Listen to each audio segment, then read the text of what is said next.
Търсенето на вокалната идентичност като път към здравето във всеки смисъл. Константин Кучев, опитомителят на гласове в студиото на О, здравей! Код 1113 и има ли пръст телевизията в рекордното IQ на красивата Диана Радева? Соня Момчилова, нашият специален пратеник в Егейска Турция за all-inclusive и ексклузивния лукс на автентичните дестинации. Доктор Михаил Дор, тайните на израелското здравеопазване и безценни съвети за реанимиране на лекарската професия у нас. О, здравей! Полезното предаване.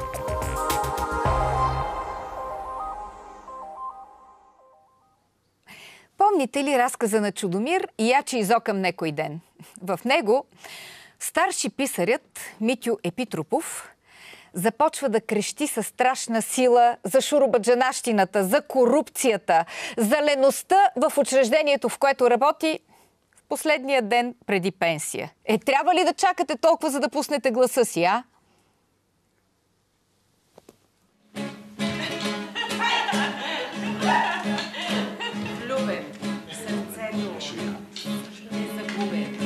Сърцето си отдаде той, милият герой за братца, да, за братца.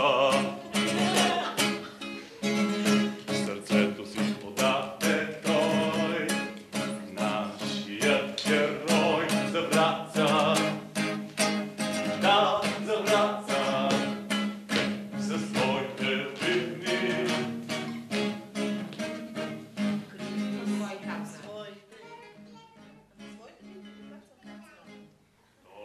Според нашия гост, твърдо не трябва да чакате до пенсия, за да откриете своя глас.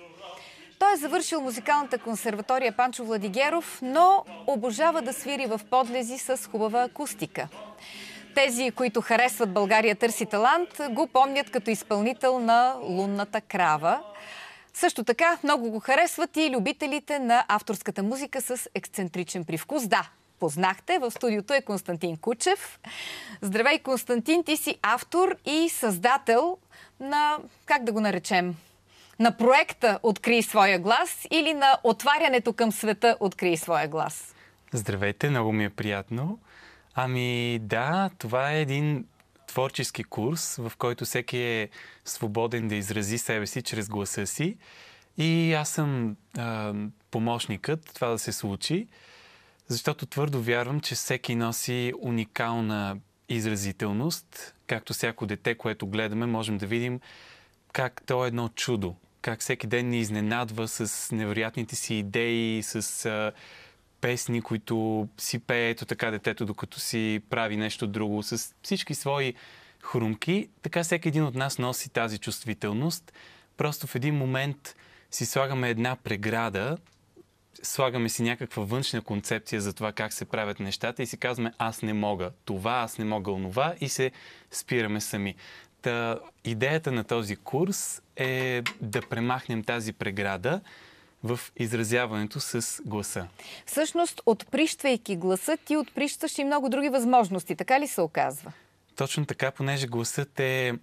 Ами това е, както си говорихме преди началото на предаването, това е логоса, това е словото, което излиза от теб чрез изговореното слово. Това е много силно, защото когато ти имаш нещо вътре в себе си, то е потенциална възможност, а когато го изговориш, то става реалност. А какво е различното, когато го изпяваш? По-бързо ли стигаш до себе си, до това, което искаш да изразиш? Музиката ли е тази ракета-носител, която приплъзва вътрешното навън? Може да се каже така. Музиката те свързва с... Тя е хармония. Ти се свързваш с една хармония на цялото, която всеки от нас я носи в себе си. По този начин наистина връзката е много по-силна, защото самата мелодия носи непознаваеми за нас величини, които ние по този начин си ги споделяме и по този начин взаимно се обогатяваме, дарявайки си тази мелодия, тази магичност. А как ти хрумна да довеждаш хората до това споделяне? Защото дори да си го измислил, можеш да го използваш само за себе си или за приятелите си, а ти го споделяш споделянето. Винаги съм обичал да пея с хората. Никога не съм Всъщност, понякога има едно пеене сам в планината, сред природата, което ти дава много, но там пак те слушат дърветата, пак те слушат скалите. За мен пеенето е да се споделя.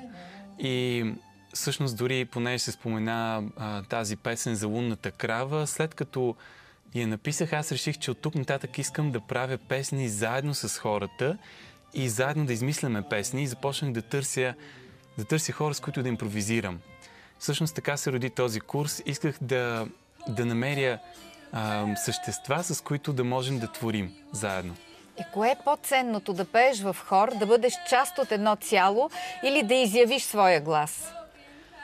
За мен и двете неща са много ценни и заслужава си и двете да се опитат. Аз сега съм част от музикална лаборатория на Йордан Камджалов и това, което усещам, когато пеем заедно, когато гласовете ни се преливат в едно море, това е едно изключително ценно преживяване. От друга страна, да пееш, изразявайки своя вътрешен свят. Това също е... Мисля, че и двете неща са нещо, което бих препоръчал на всеки, без изключение. Щастлив, че си част от алхимията на Камджалов, но защо е толкова важно за човек да изяви своя вътрешен глас? Важно е, защото това е нещо, което само ти можеш да кажеш на света. Само ти можеш да го споделиш чрез гласа си. Няма два еднакви гласа на света. Твой глас естествено прилича на гласа на родителите ти, на близките ти. Ние през цялото време копираме изрази и интонации от нашите най-любими близки същества, но твой глас е напълно уникален. И изпявайки всъщност името си, даже ако искаш, може след малко да опитаме да изпеем имената си с теб, както се чувстваме днес. По начина, по който усещаме нашето състояние днес, изпявайки името си, ти заявяваш, ето това съм аз. Да чуеш гласа си, това е един много употребяван израз, но да чуеш гласа си означава ли да чуеш и вътрешния си глас и не е ли опасно да го покажеш наяве? Не ставаш ли уязвим? Да, наистина това е риск. Това е риск, който всеки, който реши да пее и да споделя, той поема този риск. Това е също както писателя, който първо пише само за себе си в своята стаичка, след това решава това да го даде на света. Но това е дар. Това е подарък за всеки, който ще чуе твоя глас. Например, има един човек, който всеки път продава някаква стока по 1 левче, разхожда се из София, то продава ръкавици, то гребени, то пъзели и казва: 1 левче ръкавиците, 1 левче пъзела, грамадният пъзел. И всеки път така пее и оглася улиците. Той е един глашатай. Точно както едно време са били бардовете. Той е един бард на София, бард на града в момента. Йомир така е разказвал всъщност и Илиадата и Одисеята. Да, по същия начин, защото той всъщност продава нещо различно за всеки сезон, според сезона. И той ти казва, ето какво се случва сега навън, ето от какво имат нужда хората. Той дори мисля, че всяка седмица продава нещо различно. А това не е ли добре забравеното старо, защото се твърди, че в Магнурската школа така са преподавали пейки, са преподавали предметите и студентите са усвоявали по-лесно и по-дълго, по-задълго. Да, за мен всичко се върти. Колелото се завърта и ние се връщаме към корените. Съдейки по Симеон Велики, наистина са ставали и велики хора. Да, възпитаниците на Магнурската школа. Да, за мен наистина тези традиции трябва да се върнат. Има нужда от едно възраждане, от едно събуждане. Сега се случват много хубави неща в България. Не случайно споменахме за Камджалов. Аз вчера пък бях на концерта на Лиса Жерар и Мистерията на българските гласове. Случва се едно възраждане, което може да бъде усетено от всеки, който иска да се събуди и да бъде част от този процес. И се събираме. Хората с общи идеи, с обща посока се събираме в момента. И вие ли сте тези инструменти, които трябва да зазвънят като небесни сфери? Мислите ли, че след като всеки човек е инструмент, вие сте нещо като първопроходците, оркестърът, който да даде тон? Абсолютно го вярвам. Мисля, че ние всички сме планети. Всеки един от нас е Вселена. И ние, резонирайки, всъщност създаваме една нова музика. Музиката на новото време, защото тази монотонност, до която в момента се е стигнало в масовата музика, която се слуша по радията и се пуска по музикалните телевизии, тази монотонност всъщност тя е края на една ера и сега предстои нещо ново. И ние сме тези, които ще го създадем. Самия Камджалов казва, че по нашите Орфееви земи всичките сме гласовити. Но трябва да се спеем, за да можем да издърпаме България за косата нагоре. Споделяте ли това? Да, аз мисля, че заедно ние зазвучаваме като един ксилофон, като един настроен инструмент и това е изключително важно. Всъщност това много ни липсва на нас, българите. Ние сме едни много силни индивидуалности в момента. До там сме стигнали, но това съединението прави силата, което го пише на нашия парламент. Това ни липсва в момента. И е необходимо едно събиране. И пеенето, разказването на приказки, сядането вечер заедно на семейството да вечеря, да си говори, да споделя. Това е нещо, което е много важно да се върне. Тези неща ще ни донесат до епохата на едно ново възраждане. Но според народопсихологията, българите са един народ от солисти. Как успявате, ние виждаме едни много различни хора на екрана, как успявате да ги накарате да се спеят, да създават импровизации с вас? Не са ли много плахи в началото? Вие ли ги тласкате към отпускането? Някои са по-плахи, други имат повече опит с пеенето. Идват хора с различен опит, идват актьори, идват хора, които никога не са пели, програмисти. А какъв е подтика да дойдат? Ами, подтика е нещо вътре. Просто едно пламъче се запалва. И, както казваш, в началото много от тях са доста плахи. Много от тях не знаят дали биха могли пред тази група изобщо да си отворят устата и да запеят. Обаче, гарантирам, че още на първото занимание това се случва. На първото занимание вече всички искаме да споделим нещо чрез гласовете си и до края на курса ние правим накрая един завършващ концерт, на който всеки има солова песен, имаме общи песни. Общите песни са ни най-голямото удоволствие. Това отговаря на въпроса доколко можем и искаме да пеем заедно. Вълшебството на музиката. Когато ти усетиш как трепти в тебе звука и как той иска да излезе и ти е достатъчно просто да го понесеш на въздушната вълна, за да затрепти той да излезе навън, тогава ти искаш да бъдеш част от това вълшебство. Да, но се изискват много сили, за да надмогнеш себе си, срама, неудобството, убеждението, че пееш фалшиво, за да стигнеш до този успех. И оставате ли приятели след това? Започвате ли да си споделяте доброто и злото след един такъв курс? Да, истината е, че оставаме приятели и това е едно от нещата, които най-много ме радва. Дори тази вечер сме се оговорили да се срещнем за един открит курс, който е извън програмата. Просто ще бъдем навън при хубаво време, ако не ще ги поканя вкъщи, с последния курс, който завърши и ще пеем. Просто на нас наистина ни е приятно да пеем. Организираме се и за други събития, за пътувания, така че това е също едно, дори те сами се организират, когато аз не мога. Това е един от най-големите подаръци за мен, че те остават една група, остават заедно. И точно това за мен доказва, че ние можем заедно и че заедно можем повече, както се казва. Добре, това себенадмогване, за което говорим в момента, има ли някакви проявления в останалата част от живота? Помага ли ти по някакъв начин психологически или дори чисто при общуването? Ами да. Аз лично, откакто пея, съм много по-отворен към хората. Поисках много повече да познавам хората, да бъда с тях, да не бъда в мой собствен свят, да бъда заедно с тях и да ги разбирам. Хората от курса също ми споделят, че имат подобрения и в работата си, и въобще в общуването си. Идвали са екскурзоводи на курса, които имат нужда да се изразяват по-добре чрез гласа си, хора, които се занимават с презентации. Така че да, има такъв ефект от думите им, от това, което виждам от тях като израстване. Също така, когато завършат курса, след това те участват не само в този концерт на края на курса, каня ги на мои концерти и там също пеем, така че има едно развитие за тях след това. Замислям се, че има много хора, които шептят цял живот и смятат, че се оправят доста добре в дебрите на живота си. Смяташ ли, че са нещастни? Не, аз познавам и хора, които мълчат, които говорят с жестов език. Но всеки носи себе си една индивидуалност. Има хора, които се изразяват по-добре чрез писменото слово, хора, които се изразяват по-добре, рисувайки. Разбира се, различни хора има, но ако ти имаш глас, ако ти имаш, той ти е даден от Бог, тогава защо да го криеш? Защо да не го подариш?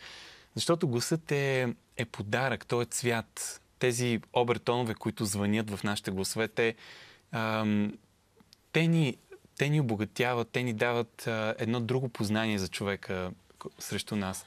Така че защо да ги крием? Някои мистици казват, че пеенето е целебно. Има ли някакъв лечебен ефект според тебе върху хората? Изявяването на гласа. Дори да не е в най-прекрасната форма. Със сигурност. Аз, когато не се чувствам добре, започвам да пея. Също така във всички школи, езотерични школи, се говори за пеенето като за лечебно. Има, знаете, пеене по чакрите, което отваря съответното място от тялото и всъщност започва да протича през там жизнената енергия. Това вече е лечение. Пеенето е здраве. Който пее е здрав. Да, чакрата на гърлото се задръства най-често, а пък един професор Ламикин твърди, че с пеене може да се излекува ангина или да се помогне при болести на щитовидната жлеза. Имаш ли наблюдения или за сега си просто в другата фаза на духовното? Мога да кажа, че на 1 юни сега, предишния ден аз бях с болно гърло и на 1 юни ми предстояха 4 детски концерта, защото аз работя и много обичам да пея с деца. И си казах сега какво ще правя, как ще се справя, след като гърлото ме боли. И си казах, аз ще се доверя напълно на децата и ще пея с сърце, ще пея с душа, с очи. Гърлото няма да го закачам, то ще си се оправи. На следващия ден гърлото ми беше здраво. Беше ми трудно през деня. Имаше моменти, в които усещах, че нямам тази сила на гласа, че трябва много повече да разчитам на въздуха, което по принцип винаги е много важно за пеенето, да имаш опора, с която да пееш. Но се справих. Децата всъщност ми дадоха една прекрасна енергия, едно такова зареждане, което е най-доброто лечение. И на следващия ден вече бях добре. Ние виждаме какво правят хората от курса, но какво всъщност правят? Учим се да дишаме в началото, учим се как гласът се носи на въздушната вълна, учим се да изнасяме гласа си, смело да го споделяме с хората около нас, учим се да импровизираме с звук и с думи, пишем текстове, по които правим наши песни, които след това пеем на концерта си заедно. Също така просто създаваме всяка една идея, която те предложат, е добре дошла, защото развива целият курс и след това се прилага. Така че правим много забавни неща. Паднал си ми сега в студиото. Няма да те пусна без един безплатен урок. Нека да покажем. Добре.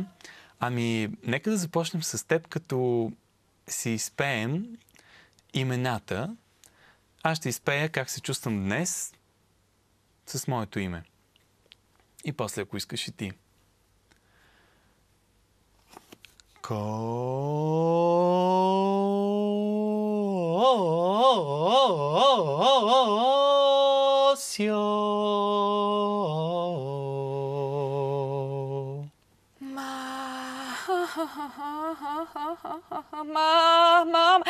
Маги!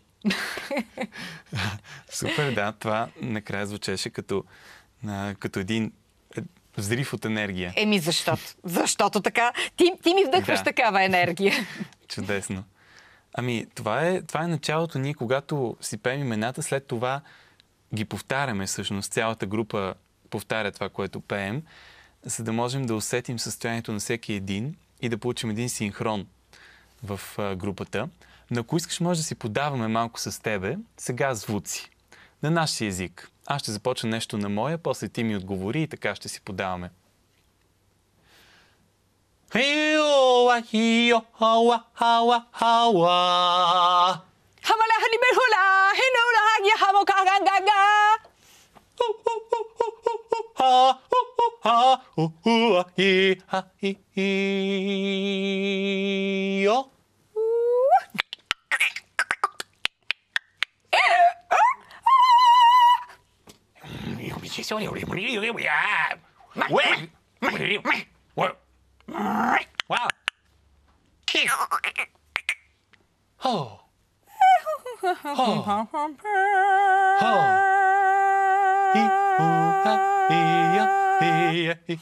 От апаратната казаха да престанем с тези ужасни звуци, които издаваме. Ама ние сега започваме. Очевидно трябва да дойда при теб на урок. Безкрайно много ти благодаря и пожелавам всичките ти последователи да открият своя глас, както ти си открил своя дълбоко в себе си. Аз също много ти благодаря. Ти кажа, че прекрасно се справяш. Аз чух диапазон от най-различни изразителни съм си звуци. луда за това. Така че това е чудесно. Продължавай. Благодаря, чакам те, за да продължим урока. Добре.